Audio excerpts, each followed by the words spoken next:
찡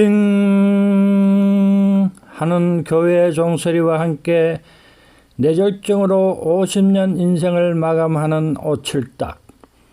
그는 죽어서 장례장 냉동고에서 피어나는 곰팡내를 맡으며 지하방 앞집 여자를 떠올린다.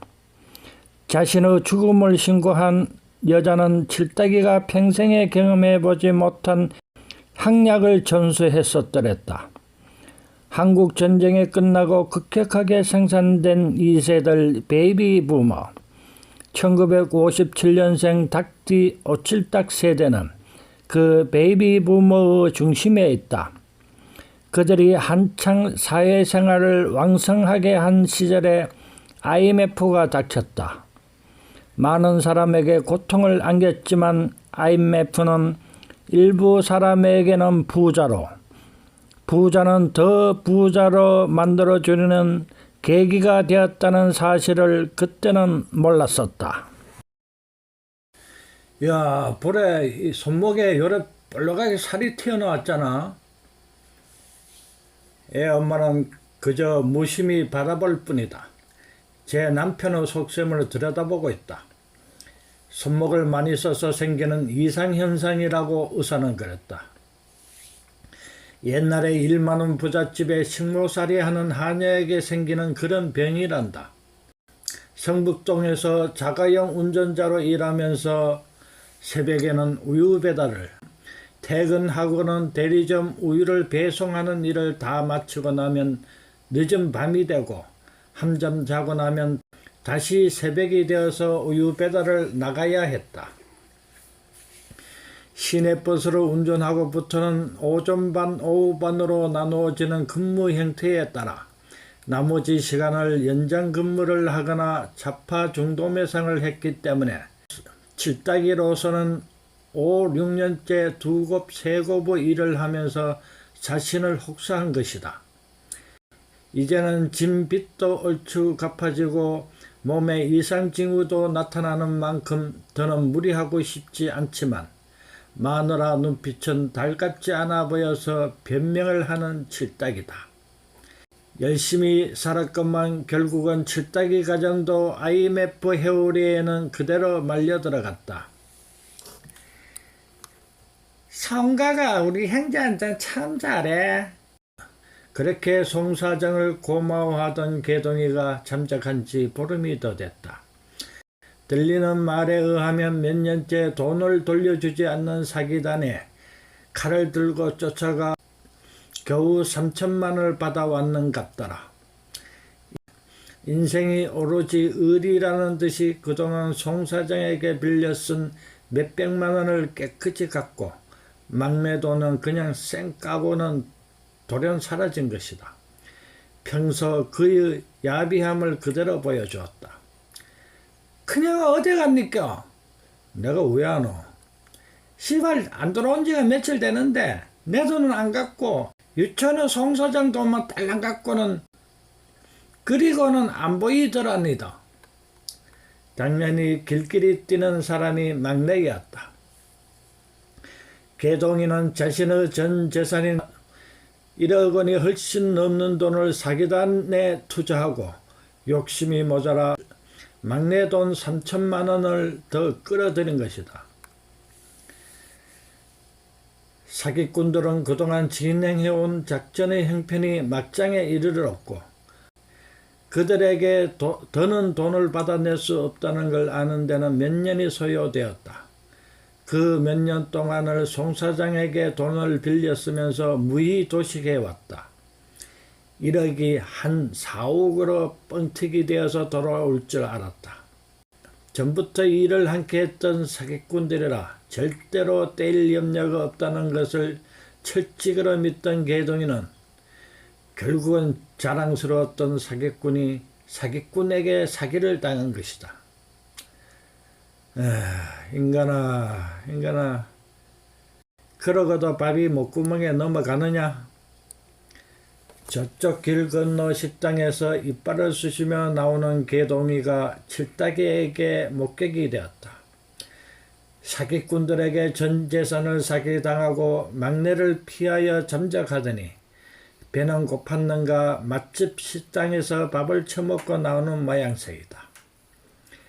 30년 전부터 꿈꾸던 썩은 포니의 꿈은 사라지고 겨우 돈 몇 푼 해소에서는 이제 그 돈조차도 떨어지면 우여 먹고 살라는지 참말로 한심한 인간이다. 그렇게 목격된 후 한참이 흘러 개동이는 수원의 어느 한 구석에서 대리운전기사로 모습을 드러낸다. 막내는 친형에게 밥을 굶어가면서 모은 돈 3천만 원을 떼이고 울분 후 도가 심해서 어떤 때는 정신병자처럼 강분하는 수준에 다다른다. 막내는 그러면서 중형 아파트를 분양받게 되었다. 동탄의 신축 중인 아파트 현장을 구경 갔다 오면서 사뭇 흐뭇한 심정이야 숨길 수 없었다. 아파트를 몇 평이로 언제 입주하는데?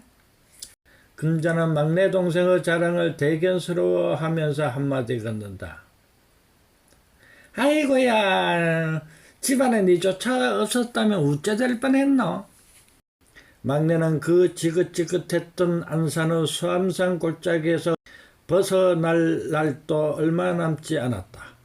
그 길로 개동이는 몇 년 동안 가족 앞에 나타나지 않았는데 그가 새롭게 얼굴을 들어민 계기는 매제의 바람난 현장의 해결사로 여동생의 부탁을 받아서이다. 조소방도 이제는 영락은 우리 식구인데 형제 같은 매제를 그리 패뿌리면 나중에 그 얼굴을 어째 보려고 그러니까. 매제의 뒤를 밟다가 여간의 현장에서 입에 거품을 물고 자신의 무용담을 풀어놓는 개동에게 칠따기는 철없는 행동이라고 일가를 했다. 죽음에서 경험하는 느낌이나 시간과 또는 기억이라는 게 참으로 오묘하였다. 앞집 여자에 의해 죽음이 발견된 것이나 간료의 방문이 있고 하는 그 사이에 시간의 연속성이나 기억의 이어짐은 없었다. 마치 장면이 만화의 책장을 넘기듯 하는데 어느새 통곡의 소리가 갑자기 들려왔다. 어이구 야야 철다가 이게 오래된 일이로 어이 야가 언제 이래 됐니까 예? 어머니였다. 어머니는 안내한 간료에게나 뻘찍이 서 있는 여자에게 따지듯이 붙잡가는 항망이 닥친 충격을 토해내고 있었다. 이제 이로써 오칠닭의 죽음이 사실로 확인되고 있는 셈이다. 잠, 죽음의 연속이다. 긴 잠이 곧 사망이다. 이 고단한 삶의 그물에 갇혔다는 사실을 깨어나지 않는 잠으로 오래오래 피하고 싶다. 18년간의 예행이었던가. 수억 개의 세포 기력이 다할 때 나는 숨을 거둔다. 냉동고에서 꺼내진 나는 차가운 철제 침대에 누워 염을 기다린다. 평생을 같이 한 식구들이 침울한 표정으로 내 앞에 늘어섰고 염장이는 바삐 움직이고 나는 그 위 허공에서 그들을 내려다보고 있다. 꽤 복잡한 가정으로 한지와 천으로 몸을 감으며 입간을 기다릴 것이다. 검고 측은했던 내 안색이 염장이의 화장실로 말끔히 지어지고 마치 산채로 금방 잠든 듯하다. 그러나 한 틈도 움직여지지 않았다. 한 겹 한 겹 천으로 몸이 가려지기 시작하자 식구들은 흐느꼈고 수의가 입혀지자 통곡으로 이어진다.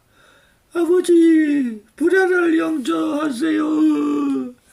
아버지, 불효를 용서하세요. 불효를 용서를. 용서. 막내 사위의 추도로 기도와 찬송가가 불러준다. 평생 딱 한 번이라도 교회 언저리에 가본 적이 없는 나다. 후처의 자식이 7남매인데 본처 소생의 맞딸은 보이지 않는다. 어디서 뭘 하고 사는지, 지아비 장례식조차 참석치 않는 것일까? 서울 어느 지하철 입구에서 김밥을 팔더라던 맞딸. 벌써 오래전에 그 애는 가선을 탕진하였고 그때 도움을 구했으나 나는 거절하였지. 지금도 나를 원망하고 있을 터인데 둘째 아내 둘째 아들은 울지 않고 있다. 찔끔 눈물만 찍을 뿐 고집이 있는 녀석이다.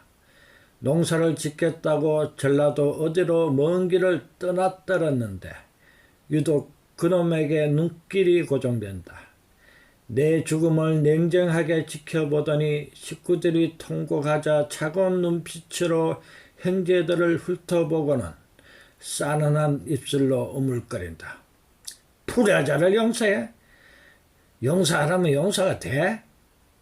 모두 늙고 병든 아버지를 귀찮아하고 지겨워하지 않았어? 엄마조차도 솔직히. 한바탕 축제를 벌여야 할 판에 웬 통곡이야 통곡이. 나는 죽은 자의 특권으로 그 소리를 들을 수 있었다. 내 모습을 꼭 닮은 녀석이지만 나를 가장 심하게 질타한 자식이다. 아비로서 자존심 상하고 속상해 본 적이 적지 않다. 내 일을 가장 많이 도왔지만 사랑을 베풀지 못한 이유는 늘 녀석의 고집과 충돌해왔기 때문이다. 양계장 또는 양동장을 할 때나 고물상을 운영할 적에도 항상 내 곁에 머물렀으나 내 방식에 승복하지 못하고 제 주장을 내세우다가는 여의치 않으면 튕겨나갔다. 다시 돌아오면 불효막심한 놈이라고 했으나 속정은 그렇지 않았다. 맞으나 막내나 다 똑같다. 부지런함이 나를 꼭 닮았다. 이제 변산반도의 농사놀이는 완전히 끝났다. 더 버티다가는 빗사슬에 묶여서 꼼짝 못할 판이다. 오랜만에 어머니가 배려한 밥상과 잠자리는 어머니 뱃속 같은 편안함이다. 두 아이를 제 어미에게 보내고 안산 어머니 치마폭으로 비로소 들어앉았다. 시내에 일자리를 지원하고 옛집을 뒤지다가 발견한 것이 아버지 영정사진이다. 흑백의 아버지는 동그란 뿔테 안경을 쓰고 칠딱이의 40대 모습으로 사진틀에 계셨다. 마치 그가 죽어서 영정으로 덮어쓴 착각에 빠져들었다. 아버지요, 미안하이다. 평생 아버지 원망에 갇혀없던 지가 몰골이 이래 됩니다. 아버지가 오랍니다. 인생 살아봐야 알 일이지. 왜 계산대로 될 일겨. 내사 항상 아버지가 계산을 잘못한다고 타박질 했었으나 계산에 적용되는 인생은 아니다는 걸 어렴풋이나 알 것 같니다. 내 나이 50. 내가 아버지를 절반이나 이해하려는가 모를시다. 아버지는 한 말씀도 안 하시면서도 내게 겸손을 크게 가르쳤니다. 내일은 아버지 묘소에 한번 가볼라니다. 칠딱이는 서럽게 우물거렸다. 비 내리는 추적거림은 공원 묘지를 한없이 정막 속으로 끌어놨다. 아버지는 몇 년째 그 자리에 꼼짝 않고 계시는데 그는 그 긴 88년의 인생을 가슴에 담고 있다. 아버지, 내 아버지.